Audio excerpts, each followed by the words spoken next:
لا أقسم بيوم القيامة ولا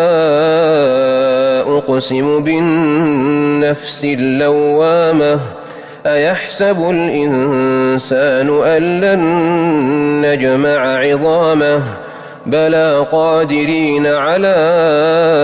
أن نسوي بنانه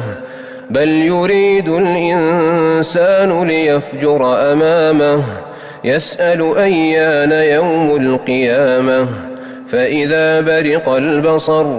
وخسف القمر وجمع الشمس والقمر يقول الإنسان يومئذ أين المفر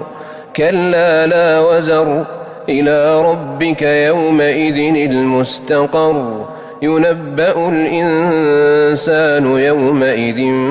بما قدم وأخر